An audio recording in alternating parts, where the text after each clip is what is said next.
Hi friends, welcome to chandra'skitchen.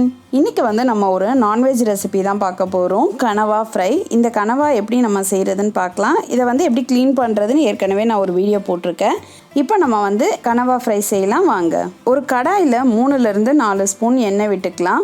எண்ணெய் காஞ்சதும் 1/4 spoon கடுகுளுந்து சேர்த்துக்கலாம். இப்போ கடுகுளுந்து பொரிஞ்சிடுச்சு. நான் ஒரு பெரிய வெங்காயத்தை பொடியா நறுக்கி இதோட சேர்த்துக்கிறேன். அடுத்தது 1/2 ஸ்பூன் அளவுக்கு இஞ்சி பூண்டு விழுது சேர்த்துக்கலாம். சேர்த்துட்டு இதை நல்லா வதக்கிடலாம். இப்போ இது வெங்காயம் ஓரளவுக்கு வதங்கிடுச்சு. இப்போ நம்ம 2 தக்காளி பழத்தை பொடியா நறுக்குனதை சேர்த்துக்கலாம். அடுத்ததாக சுத்தம் செஞ்சு எடுத்து வச்சுருக்க கனவாவை சேர்த்துக்கலாம்.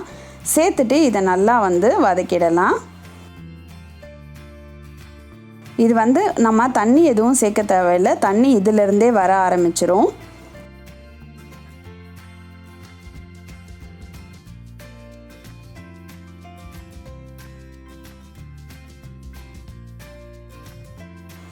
இப்போ 1/4 ஸ்பூன் அளவுக்கு மஞ்சள் தூள் சேர்த்துடலாம். அடுத்தது தேவையான அளவு உப்பு சேர்த்துக்கலாம்.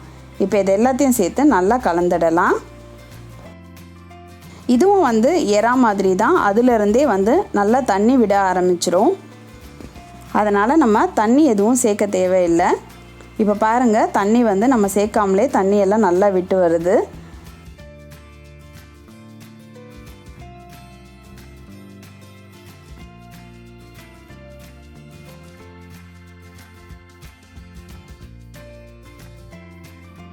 இப்போ நம்ம குழம்பு மிளகாய் தூள் 1/2 ஸ்பூன் அளவு சேர்த்துடலாம். சேர்த்துட்டு இதை நல்லா கலந்து விட்டுருங்க.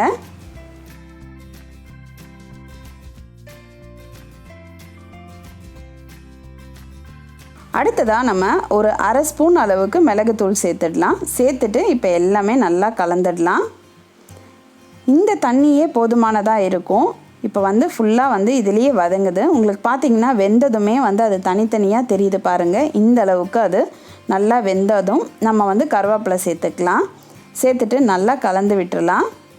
இப்போ தண்ணியெல்லாம் உங்களுக்கு முழுக்க போயிட்டு இந்த மாதிரி நல்லா சுருள வதக்கிடுங்க. இப்போ நம்மளுடைய கனவா ஃப்ரை ரெடி ஆயிடுச்சு. நீங்களும் இந்த கனவா ஃப்ரையை உங்கள் வீட்டில் ட்ரை பண்ணி பாருங்கள். ட்ரை பண்ணி பார்த்துட்டு உங்களுடைய ஃபீட்பேக்கையும் கமெண்ட்டையும் எங்களுக்கு சொல்லுங்கள். இது வரைக்கும் சந்திராஸ் கிச்சனை சப்ஸ்கிரைப் பண்ணலன்னா சப்ஸ்கிரைப் பண்ணிவிடுங்க. பக்கத்தில் இருக்கிற பெல் பட்டனையும் ப்ரெஸ் பண்ணுங்கள். நான் இன்னொரு சுவாரஸ்யமான ரெசிபியோடு உங்களை சந்திக்கிறேன். நன்றி, வணக்கம்.